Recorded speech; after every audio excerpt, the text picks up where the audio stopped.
My friends, we live in an age where silence has become uncomfortable and noise has become normal. But the truth is, not all noise is outside. Some of the most dangerous noise is inside. Today, let's talk about the noise that kills peace. Because sometimes it's not the traffic, not the loud music, not the world outside, it's the noise within. The noise of comparison, overthinking, judgment, guilt, and fear that quietly kills our peace. Have you ever noticed how we are surrounded by noise almost all the time? The alarm wakes us up in the morning, music plays while we get ready, traffic honks while we travel, phones buzz with notifications, and even when the world goes quiet, our mind keeps talking. The outer world is filled with sound, but the real problem isn't that. It's the inner noise that refuses to stop. The world's noise can be turned off with a switch, but the noise in the mind, that one has no button. Sometimes we blame the world for being too loud, but the truth is, even when we are sitting in a silent room, we can still feel disturbed. Isn't it funny? You can go on a quiet vacation in the mountains with no vehicles, no crowds, no phones, yet still feel restless inside. That's because silence is not about what happens around you. It's about what happens within you. Silence isn't the absence of sound, it's the absence of disturbance. The outer noise is what we hear, but the inner noise is what we feel. The sound of the world is external, but the sound of our thoughts, our worries, fears, and insecurities is internal. You can shut your ears, but you can't shut your mind so easily. That's why people keep searching for peace in external silence. But peace is not a place you visit. It's a space you create inside. We have mastered technology, communication, and convenience. But we haven't mastered the art of stillness. We are always connected, but hardly ever centered. The noise of the world can only disturb you when it finds an echo inside. If the mind is calm, even in chaos, you remain peaceful. But if the mind is noisy, even in silence, you'll feel restless. Think of a lake. When the surface is still, it reflects the beauty of the sky perfectly. But when waves and ripples disturb it, even the most beautiful sky looks distorted. Our mind is that lake. When thoughts are calm, we reflect life beautifully. When disturbed, even blessings look like problems. The noise of the mind distorts the reality of life. So, what is this noise made of? Thoughts, judgments, expectations, fears, regrets, all of it. It's like a radio that never stops playing, changing channels from past to future, from what we don't have to what others have. The volume keeps rising, and before we know it, peace gets drowned in the sound. And here's the irony. We often keep adding more noise, thinking it will calm us. Music to distract ourselves, movies to escape, scrolling to fill the silence. But silence is not something to be escaped, it's something to be embraced. The secret is not to fight the noise, but to understand it, to notice it without judging it. The more you fight it, the louder it becomes. But when you simply observe it, like watching clouds pass by, the mind starts to slow down. That's when silence begins to bloom naturally. Peace is not achieved by running away from sound, it's achieved by resting in awareness amidst the sound. When the outer world gets loud, find time to listen inward. Because deep inside every one of us, beneath the layers of thoughts and worries, there is a quiet voice that whispers calm, clarity, and truth. But to hear that voice, we must lower the volume of everything else. The world's noise will never end, but we can learn to stop letting it control our inner world. Remember, you can live in the busiest city and still have peace, or you can live in the quietest forest and still be restless. The difference isn't in the surroundings, it's in the state of the mind. The real silence is not around us, it's within us. And the moment we realize that, we stop chasing peace outside and start creating it inside. Overthinking, it's like sitting in a rocking chair. It keeps you busy, but it takes you nowhere. Have you ever noticed how our mind can turn a small problem into a massive storm? Something tiny happens. Someone doesn't reply to your message. Someone looks at you differently. You make a small mistake.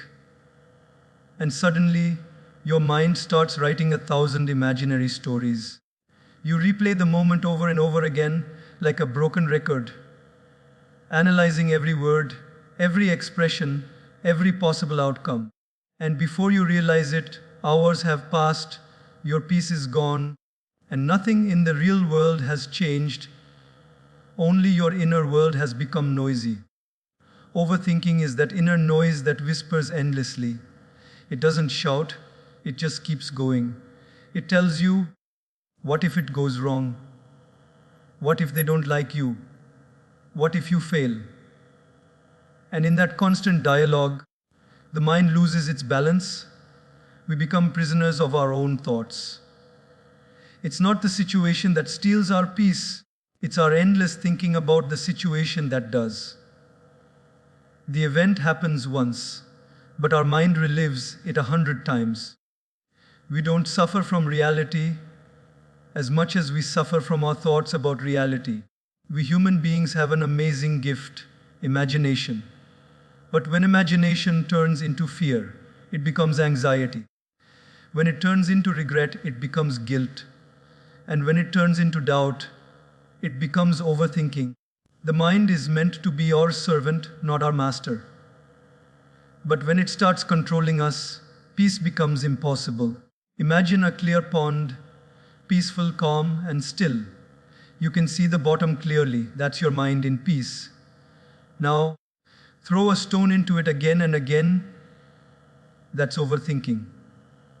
The ripples distort everything. You can't see clearly anymore. The more you think, the murkier it gets. Most of the time, what we worry about never actually happens. The mind is an expert at creating imaginary disasters. It replays the past that we can't change and predicts the future that hasn't even arrived. It jumps between yesterday's mistakes and tomorrow's fears, never letting us rest in today's calm. That's why peace is not found in the past or the future. It's found in the present.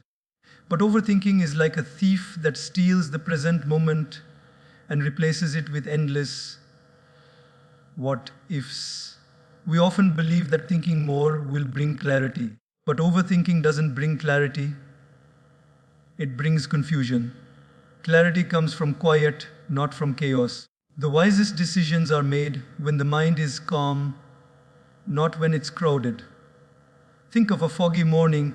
When the fog clears, you see the road. Similarly, when thoughts settle, your path becomes visible. But if you keep stirring the fog, you'll never see where to go. Sometimes we even overthink happiness. We say, I'll be happy when this happens, or I'll be peaceful when that's solved. But peace doesn't come after the mind stops thinking. Peace comes when you stop identifying with every thought. You can't stop waves from forming in the ocean, but you can learn to surf. You can't stop thoughts from coming, but you can learn to let them pass. The problem isn't that we think. The problem is that we believe every thought is true. The mind says, something's wrong, and we believe it instantly. But not every thought deserves attention. Some thoughts are like clouds passing through the sky of your awareness. Let them pass. Don't chase them. Overthinking often comes from a lack of trust in ourselves, in others, in life. We try to control every outcome, predict every result, prepare for every scenario. But control is an illusion. Life is meant to be experienced, not micromanaged. When you start trusting that Whatever happens is for your growth. The need to overthink slowly fades.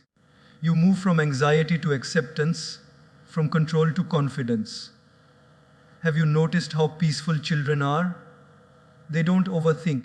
If they fall, they cry for a minute, then they play again. Adults, on the other hand, fall once and replay it for years. Why? Because we've trained our minds to cling, to analyze, to hold on. Letting go feels unnatural to us now. But peace is not about holding on, it's about learning to release. You don't find calm by adding more thoughts, you find it by releasing the ones that don't serve you. Sometimes the best answer is not found by thinking more, but by thinking less. When your mind feels overwhelmed, pause. Take a deep breath, step away. Do something grounding. Walk, breathe, meditate, pray, or just sit in silence. Give your mind the space to reset. Because clarity doesn't come from mental noise, it comes from stillness. In that stillness, peace whispers softly, and answers arise naturally. So many people go to bed tired not because of physical work, but because of mental noise. Their body rests, but their mind keeps running, rehearsing conversations, replaying regrets, imagining futures. No wonder we wake up exhausted. Peaceful sleep doesn't come from soft pillows, it comes from a quiet mind. The next time you lie down at night, tell your mind, "Thank you for trying to protect me, but for now, let's rest." Slowly, you'll notice the difference. Overthinking may seem small, but it silently kills joy, confidence, and peace. The mind that overthinks rarely smiles fully, but the mind that learns to be still radiates calm even in chaos. Remember, thinking is a tool, not a home. Use it when needed, then put it down. You don't carry a hammer after fixing a nail. You don't need to carry every thought after learning its lesson. The more you release, the more you return to peace. So, the next time your mind starts spiraling with thoughts, remember this: not every thought is true, not every worry is necessary, and not every problem deserves your peace. Pause, breathe, smile, and remind yourself, my peace is more important than my overthinking. And in that moment of awareness, you silence the noise and awaken the stillness within, where peace has been waiting all along. Negativity and gossip, two forms of noise that sound harmless on the surface, but are among the most powerful destroyers of inner peace. They creep into our lives quietly, disguised as conversation, as entertainment, as just sharing, and before we realize it, they start living rent-free in our minds. You see, not all noise comes from traffic or loud music. Sometimes the noisiest places are the ones filled with complaining, judging, and talking about others. When we constantly surround ourselves with negative talk, our mind absorbs it like a sponge. Words are not just sounds, they carry energy. Every word we hear or speak either cleans or contaminates our inner space. Just think about it. After a long conversation filled with complaints, criticism, or gossip, how do you feel? Heavy-brained, unsettled. That's because the mind has been fed with toxic energy. On the other hand, when you spend time with someone who speaks with kindness, gratitude, or positivity, you walk away feeling light, inspired, and peaceful. Our thoughts are like food for the soul, and gossip is junk food. It may taste interesting for a moment, but it leaves behind discomfort and guilt. There's a strange pleasure in gossip. It gives the illusion of connection, of belonging, of importance. For a few minutes, we feel powerful talking about others' weaknesses. But in truth, every time we speak badly about someone, we lower our own peace. When we discuss others' flaws, we feed our own ego, not our heart, and the ego is always hungry, always noisy. Gossip and negativity often come from a place of insecurity. When people feel small, they make others smaller to feel big. But peace doesn't grow in such soil. True peace grows in acceptance and compassion. You don't need to push anyone down to rise, you just need to rise beyond the habit of negativity. Every time we speak ill of someone, it's like throwing dust against the wind. It doesn't reach them first, it settles on us. We become victims of the noise we create. Sometimes gossip isn't even intentional, it's cultural, it's social glue. People feel closer when they talk about others. Did you hear what happened? Wes, who did this? And soon, it becomes our daily soundtrack. We don't even realize how much peace it steals. The mind that constantly judges others will eventually judge itself too. The habit of gossip doesn't end with other people, it turns inward. One day, you'll find yourself criticizing your own actions, doubting your own worth, and hearing the same harsh tone inside that you once used for others. Negativity, too, is contagious. Spend 10 minutes listening to someone complain, and your energy will shift. Spend 10 minutes with someone grateful, and your energy will rise. Our environment is not just physical, it's emotional. We breathe in the atmosphere of attitudes, not just air. That's why it's so important to be mindful of what kind of words, people, and energy we surround ourselves with. The more negativity you consume, the louder the inner noise becomes. It's easy to be negative because it's effortless. Complaining doesn't require creativity, appreciating does. Judging doesn't require understanding, compassion does. That's why negative people often sound confident. Because negativity doesn't ask for depth. But peace is never born from ease, it's born from awareness. It takes awareness to stop mid conversation and ask yourself, is this talk bringing peace or taking it away? It takes awareness to say, I choose to speak light, not darkness. Negativity also changes the chemistry of the mind. When you constantly focus on problems, the brain starts to look for more problems. It becomes a habit. You start expecting disappointment, seeing flaws, magnifying mistakes. Slowly, peace disappears not because life became worse, but because perception became darker. The mind becomes like a room with dirty windows. The world outside hasn't changed, but everything looks dull. Positivity doesn't mean ignoring problems, it means seeing them clearly without letting them dominate your peace. Sometimes people say, but I'm just being realistic. No, realism doesn't require negativity. You can acknowledge pain without amplifying it. You can recognize problems while still believing in solutions. You can be aware of the darkness without turning off your own light. Real maturity is not about how sharply you see the flaws in the world, it's about how calmly you respond to them. The other subtle danger of gossip and negativity is that they distract us from ourselves. The more we talk about others, the less time we have to understand our own life. It's much easier to analyze someone else's mistakes than to face our own. Gossip gives us escape, but not growth.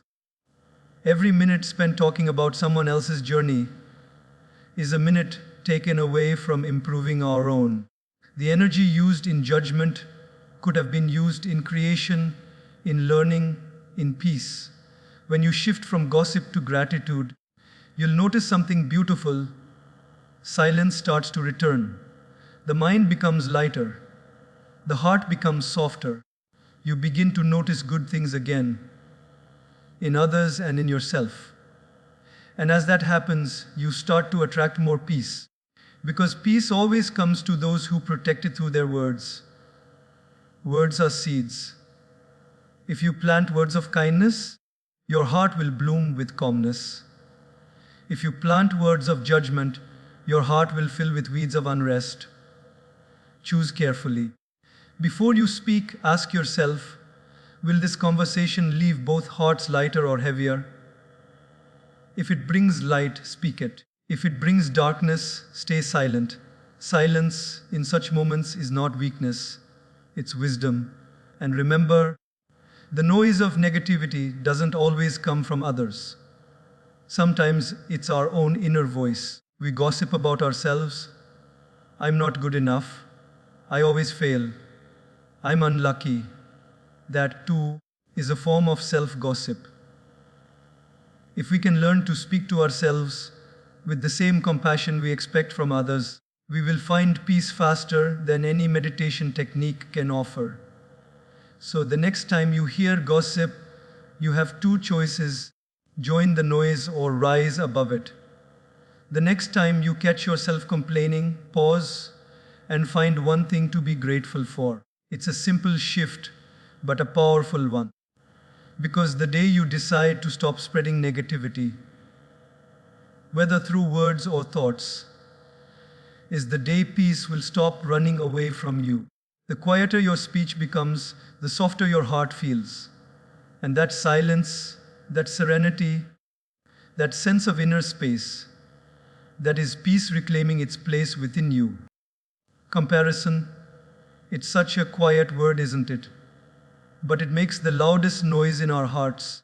It's a noise that doesn't come from the world outside, yet it shakes the peace inside us every single day. We compare our looks, our jobs, our families, our homes, our cars, our vacations, our achievements, even our happiness. Somewhere along the way, we stopped living our own life and started measuring it with someone else's ruler. You open social media and see a friend smiling on a beach vacation, another one buying a new car, someone getting married, someone else celebrating success, and suddenly your mind whispers, "Why not me?" That tiny whisper becomes noise. That innocent thought becomes a storm. You may still be sitting in your room, but your peace starts to fade away. Comparison is that thief which doesn't break into your house from the outside. It steals your joy quietly from within. The most dangerous thing about comparison is that it never ends. There will always be someone richer, more talented, more beautiful, more recognized. And if peace depends on being better than others, you'll never have peace. Only competition. You'll spend your life running in a race that has no finish line. It's like chasing your own shadow. The faster you run, the further it moves away. We forget that life is not a competition, it's a collection of unique journeys. The flower doesn't compete with the tree, both just bloom in their own way. The sun doesn't compete with the moon, both shine in their own time. But we humans, with all our intelligence, make this simple truth complicated. We compare our beginnings to someone else's middle. We compare our chapter 1 to someone else's chapter 20, and then we feel inadequate, unworthy, incomplete. Comparison doesn't just kill peace, it kills gratitude. Because when you are busy looking at what others have, you forget to appreciate what you already have. You start to see lack where there is abundance. You stop counting your blessings and start counting others' successes. But the truth is, no matter how much you compare, you'll never truly know someone else's full story. You might see their highlight reel, but you don't see their behind the scenes struggles. You see their smiles, but not their silent battles. You see their success, but not the nights of sleepless effort behind it.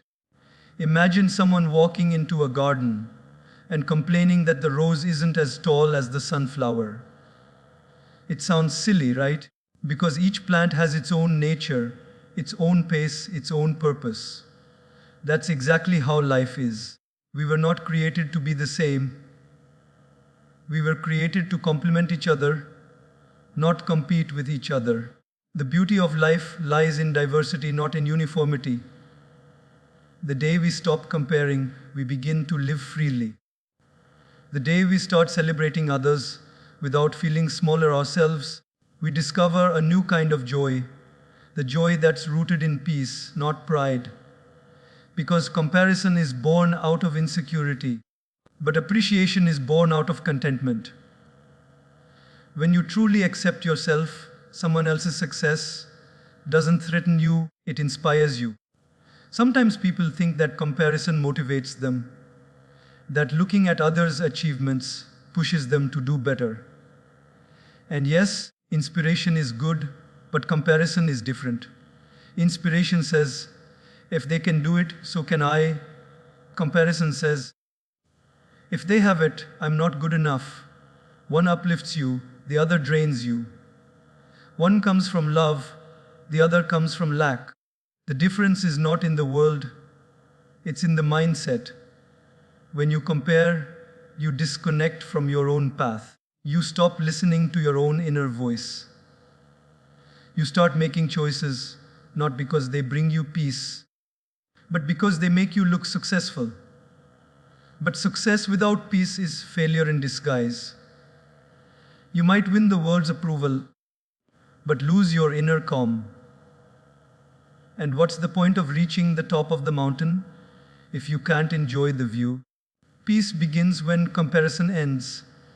The moment you understand that you are not meant to be anyone else, you stop the noise. You don't have to shine like someone else. You just have to shine as you. Your journey is not ahead or behind anyone. It's perfectly aligned with your purpose. The universe doesn't make duplicates. You are an original masterpiece, and no one can replace what you bring to this world. So next time that little voice inside says, look at them, gently remind yourself, I'm happy for them, but I'm grateful for me. Because gratitude is the volume knob that lowers the noise of comparison. The more grateful you become, the quieter that noise gets. And when the noise fades, peace begins to sing again, softly, clearly, beautifully, reminding you that you were never meant to compete, only to complete your own story, your own way. The pressure to prove, it's one of the most silent and subtle forms of noise that kills peace. It doesn't shout like anger, it doesn't scream like chaos, but it whispers constantly, you're not enough yet. It hides behind ambition, behind success, behind social smiles, and even behind self-improvement. From childhood, we are conditioned to believe that our worth depends on how well we perform, how much we achieve, how others perceive us. We spend our lives trying to earn approval from parents, teachers, friends, society, and later from bosses, partners, and the world at large. And in that endless chase to prove ourselves, we slowly forget who we truly are. It starts early. A child scores good marks, and we say, you're a good boy, a good girl. A small identity forms. I am good only when I achieve. The child grows up and keeps chasing that feeling. The report card changes to salary slips, degrees, awards, compliments, and social validation. We carry the same belief. If I do more, I'll be worth more. But no matter how much we achieve, the feeling of enough always stays just out of reach. Like a horizon, it looks close, but every step you take, it moves further away. That's the noise of the pressure to prove. When you live to prove yourself, you're never truly living, you're performing. You smile to look happy, speak to sound smart, work to look capable, and succeed to appear valuable. You become a character in written by others' expectations. The applause may sound sweet, but deep inside you're exhausted. Because no amount of external validation can fill an internal void. The more you seek approval, the more addicted you become to it. And just like any addiction, it gives momentary pleasure and long-term emptiness. The need to prove comes from fear, fear of being unseen, unloved, unimportant. We think if we achieve enough, we'll finally be respected. But the truth is, people don't respect you for what you have, they respect you for who you are. A peaceful heart commands more respect than a pressured one. A calm soul shines brighter than a loud success. Yet, in a world that glorifies speed and comparison, slowing down and being content feels almost rebellious. Many of us wear invisible masks every day. We dress a certain way, speak a certain way, behave a certain way, not because it's authentic, but because it's acceptable. We fear being misunderstood, so we mold ourselves to fit in. But in doing so, we lose the most valuable thing: authenticity. And here's the paradox: peace lives in authenticity, not acceptance. The moment you stop pretending, peace quietly walks back into your life. When you stop performing, life stops feeling like a stage and starts feeling like home.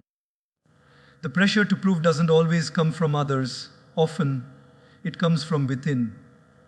That little inner critic that says, you should have done better, you should be further ahead by now, you should be more like them. These shoulds become chains that tie us to anxiety and dissatisfaction. They make us forget that life is not a race, it's a rhythm. Everyone's timing is different. The flower that blooms late is not a failure, it's simply unfolding in its own season. One of the most painful things about constantly trying to prove yourself is that it never ends. The moment you achieve one goal, the mind creates another. You get the job, now you need the promotion. You buy the car, now you need a bigger one. You gain followers, now you want more likes. It's an endless treadmill. You keep running, but you never arrive. Peace doesn't exist on that treadmill. Peace begins when you step off, take a deep breath, and realize that your worth has never depended on your achievements. The irony is that the people who truly love you never needed you to prove anything. Think about it. When a child first learns to walk, parents don't ask for perfection. They clap at every step, every stumble. The love is unconditional. But as we grow up, we forget that kind of love exists. We replace it with performance-based acceptance. And that's when we start living not from joy, but from pressure. When you live with the pressure to prove, you constantly compare yourself with others. And comparison always breeds dissatisfaction. Someone will always have more, do more, seem more successful. But peace isn't about being better, it's about being whole. You don't need to prove your light to the sun, or your strength to the mountain, or your worth to the world. You just need to be. The sun doesn't apologize for shining. The river doesn't compete to flow. Nature simply is. That's where its peace comes from, pure being. We spend so much time proving ourselves that we forget to improve ourselves, not in skills, but in stillness.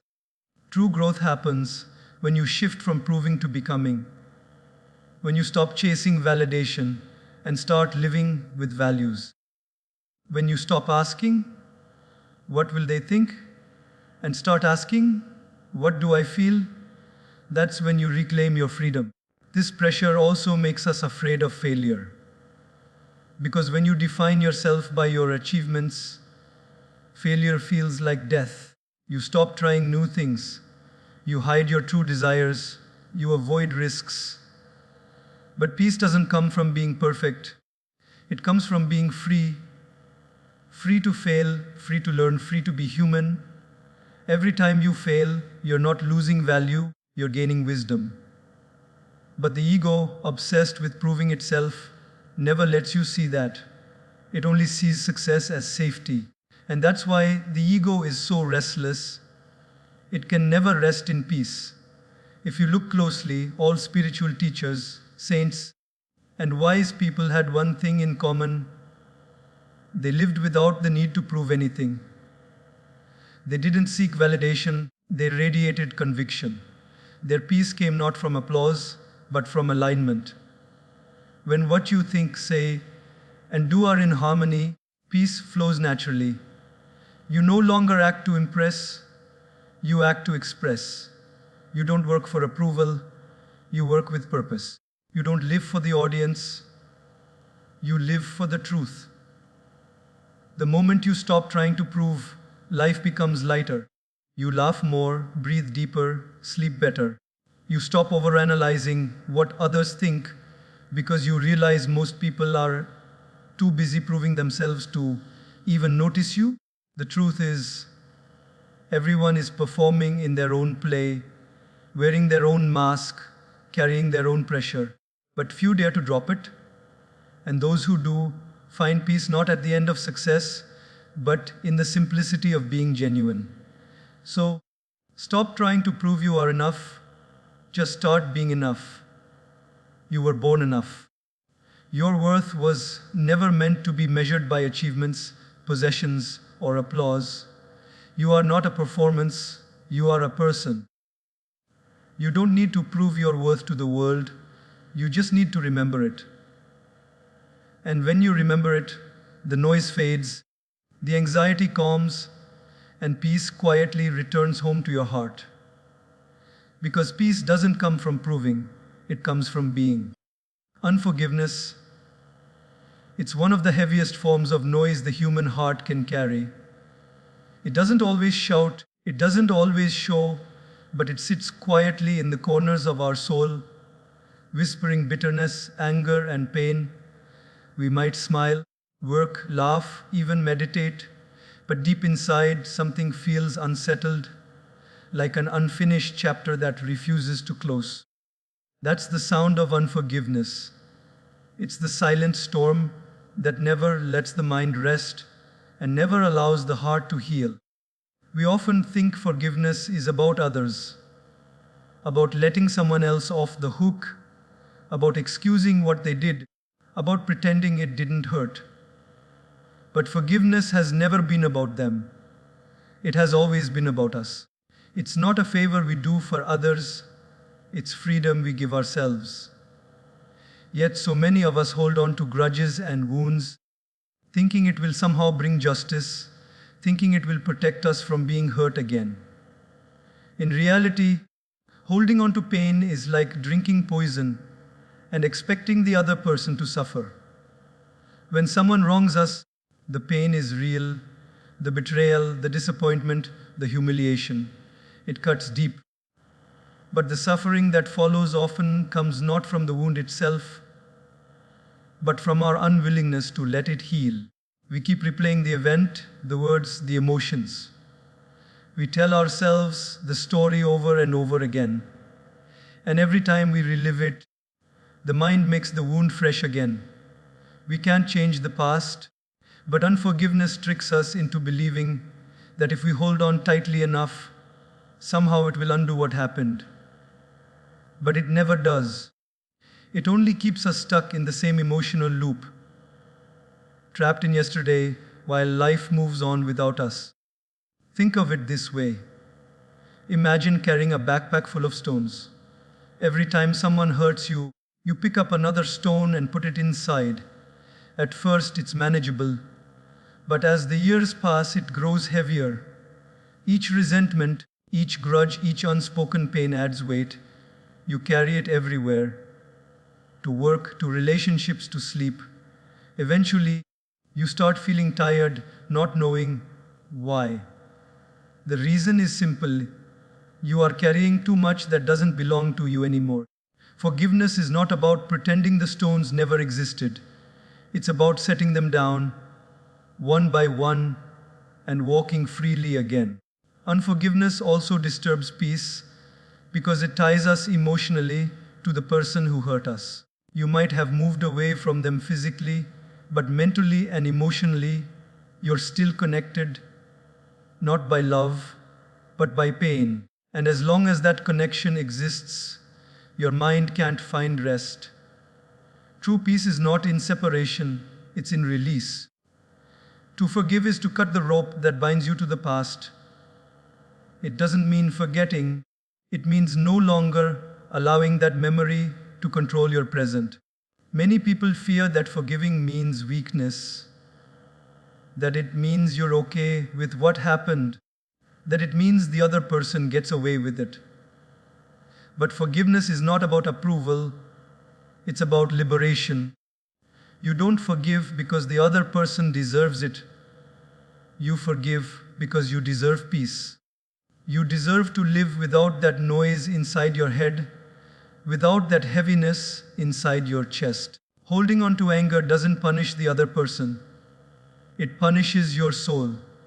Sometimes, the hardest person to forgive is not someone else, it's yourself.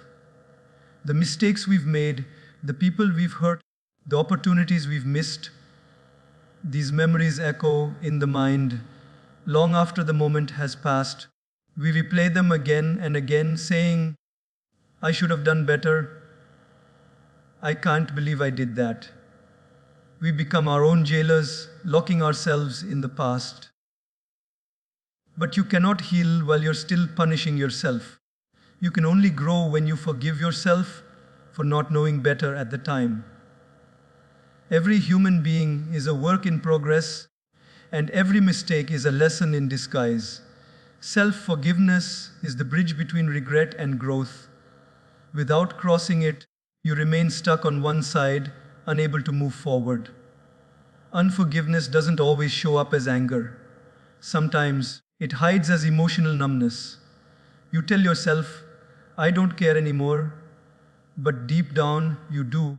You've just buried the pain so deep that it has turned into silence.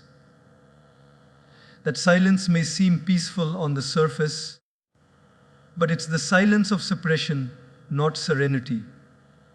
True peace doesn't come from ignoring pain, it comes from releasing it. Forgiveness is not an emotion, it's a decision. A decision to stop letting the past dictate the present. To forgive doesn't mean to invite the same people back into your life. You can forgive and still set boundaries. You can release the hurt and still protect your heart. Forgiveness doesn't always lead to reconciliation. Sometimes it leads to wisdom. It teaches you who to trust, how to see clearly, and how to love without losing yourself. When you forgive, you reclaim your power. Because as long as you hold a grudge, you give the person who hurt you free rent in your mind. The moment you forgive, you evict them not out of hate but out of healing. Think about water. When it flows freely, it's pure, fresh, and full of life. But when it's blocked, it becomes stagnant, polluted, and lifeless. The same happens to the heart. Unforgiveness blocks the flow of love, compassion, and peace. The heart hardens and joy stops flowing naturally. Forgiveness unclogs that flow. It opens the gate so love can move again. And in that movement, peace is reborn. There's an old saying, holding on to anger is like holding a burning coal with the intent of throwing it at someone else. You are the one who gets burned. The longer you hold it, the more it scorches your spirit. The moment you drop it, you feel relief, not because the world changed, but because you did. Forgiveness is not a one-time act, it's a process. Some wounds are deep and need time to heal. It's okay to take time. It's okay if forgiveness doesn't happen instantly. The point is not to force it, but to be willing. To say, I am ready to be free from this pain, even if I don't know how yet. That willingness opens the door. Once that door opens, peace walks in, quietly, gently, but powerfully. And remember, forgiveness is not forgetting the lesson. It's remembering it without reliving the pain. It's seeing the scar and feeling gratitude, not grief. Because scars don't mean you're broken, they mean you've healed. When you forgive, you take control back from the noise, from the resentment that once ruled your heart. You silence the echoes of anger and create space for serenity. So ask yourself, Who or what are you still holding on to? What story are you still replaying in your head? Every time you revisit it, you give it power over your peace. Today, make a choice, not for them, but for you. Lay down the weight, let go of the noise. Set yourself free, because the one who forgives is not weaker, they are wiser. The one who releases is not surrendering, they are rising. And the one who chooses peace over pain becomes truly powerful. Forgiveness is the sound of chains breaking, not outside, but inside. It's the beginning of quiet after years of mental storms. It's the return of light after darkness. When you forgive, you don't just free the other person, you free yourself. And that freedom, that weightless calm, that deep silence that follows, that is peace finally finding its way home.